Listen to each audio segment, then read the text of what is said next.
this one of those damned if you do, damned if you don't games? Because if you don't win, how could that happen? And if you do win, what's the big deal? Well, we're looking at it as a big game. It's Dallas, and they got a new coach, they got a new attitude, and talking to my dad or talking to other players, when kind of a new coach comes in, you feel like you got a new season. Everything's kind of been erased, and you can start over. And so that's the attitude they're going to have. They're going to come in fired up, and we know they're talented. All over the field. So we got to make sure we take care of business, have a good week of preparation, just go in there, play our hardest, and try to find a way to win. And once again, the key to winning. Well, I think offensively we just got to keep. Try to stay in rhythm. Don't turn the ball over. We got to protect their front five. They're talented to get to the quarterback, and they can cause turnovers and cause pressure. So we got to block those guys up and let's play smart football. How about the changes on the offensive line? That doesn't seem to have slowed you guys down one bit. Well, offensive line. Those guys work hard. They work well together. They accomplish a lot in meetings, and so they come into the game very well prepared. Knowing what they're doing, they're playing fast, playing confident.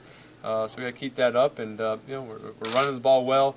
I'm not going to try to sit back there and hold it too long, and get the ball out fairly quickly, and try to get to the receiver's hands. Eli, given this rivalry, would it matter if you were 8-0 and they were 0-8? Exactly. No. I think when you get in the NFL, you can't look at records. Records don't mean anything. You got to look at the team that's coming in. You look at their players. You understand.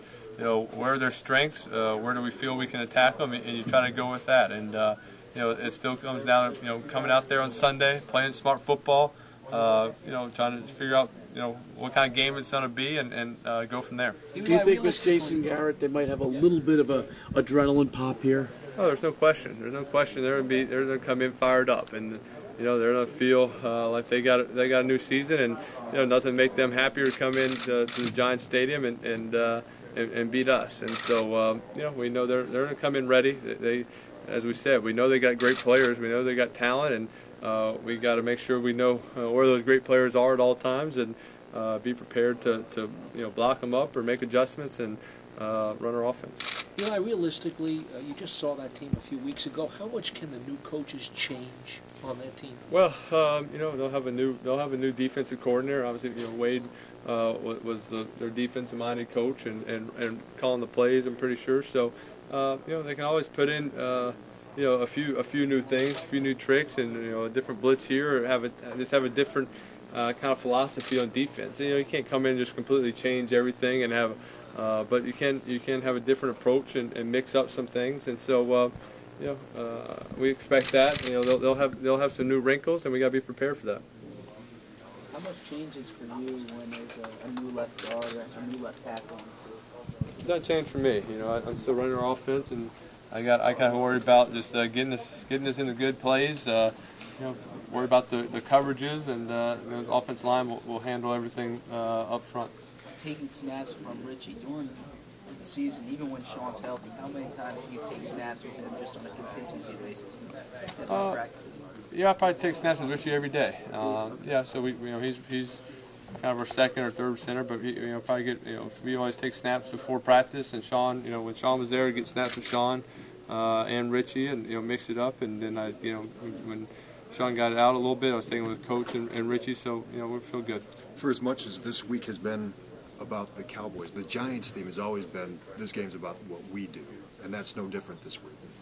Exactly, and we're just like everybody in the NFL. We're desperate for a win, and it's a big game for us. We've only played one game within the NFC East, and this is number 2, and so we got to make sure we handle our business. We have a great week of practice and preparation. Go out there and play hard, play smart, and again, just try to get to the fourth quarter and find a way to win. Since the Chicago game, starting with the Houston game, it's been a stretch of scoring that you haven't really had in your career each week.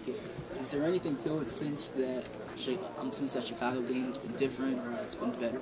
Well, I think we just we hadn't hurt ourselves as much. We hadn't turned the ball over as much. Our defense has done a great job getting us turnovers. Getting 3 outs where we have a lot of possessions, a lot of opportunities, and just being more consistent. Running the ball better, which is help with our play action, help getting better third down situations. You just talked about in most of these games, you're jumping off to big leads. That's always helpful. If you can get off to a good start and score early and get a lead, that's going to help out our defense. That's going to cause the opposing team to start hopefully abandon the run a little bit, and that's when those our defensive ends do a great job getting to the quarterback, getting more turnovers. So we try to start fast, and if we can, if it doesn't work out, it's just about not panicking, staying patient, and just take what the defense gives us. Let's talk about what Hakeem's been able to do, especially since then, and as he exceeded even what you could have expected. Yeah, no, Hakeem's done a great job, and he works hard, trying to get better every week, and each week I kind of give him a few things we need to work on to improve, and new routes we'll be running or running routes better. So all the receivers are doing a great job of just staying competitive, fighting, and trying to get better each week. You mentioned with the new defensive coordinator there. I mean, do you think they can do a lot differently, or they will? There's still upheaval there. Yeah, they can do some different things. It's not the 3-4. You can bring in different blitzes. You can have a different mindset and play a little bit more of this coverage. They mix in enough different things that they can just emphasize a different coverage a little bit more. So we got to see what their plan is, and we'll have a good plan for it. Have you looked at Dolphin stuff because of him? I haven't. It's hard to go back and look at Dolphin stuff, but just talk to coaches and kind of what his philosophy was there, if it's any different, or what was he more this type of defense, and so just try to kind of get his philosophy a little bit. Can you imagine a coaching change amidst? Obviously, it's not your team, but there's so much continuity. Imagine an upheaval like that in the middle of the season. Well, I think in their case, a lot of the questions will stop. They've been getting asked about Wade. Now that'll get stopped, and it's kind of it's an opportunity for them to start over and kind of, hey, we got a new season, and it's under a new coach, and they'll be hyped up and ready to play, and we got to match that intensity. You mentioned taking what the defense gives you. Has that been the strength of the Giants' offense this season? Well, I think our strength is just being consistent, trying to be consistent, just explosive. I think we're maybe second in the NFL with like big plays, whether it's the pass or the run. So we're hitting big plays, but we're running the ball. We're getting good chunks. We're not going backwards a lot. So that's been a big part. I think the term that Pete Carroll used after the Seattle game was near flawless. We played a near flawless game. What could you have done better? I mean, do you agree with that assessment? Yeah, we did a lot of things really well. Obviously, we had a turnover, which is we got to fix that.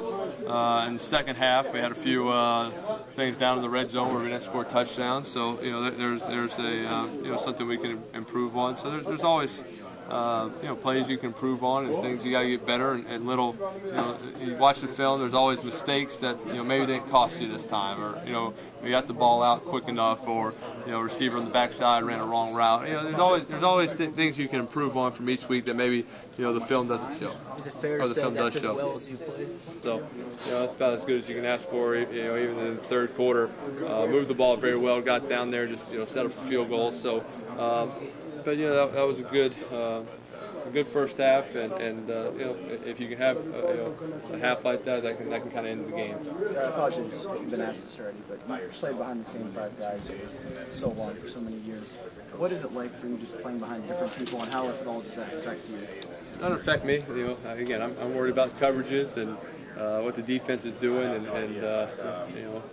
that's all I can worry about. The guys up front, they'll do a great job, and I got total faith in them to do their job, and we shouldn't have any shouldn't slow us down at all. I know in this offense you are responsible for making a lot of different calls and checks, even for the guys on the line.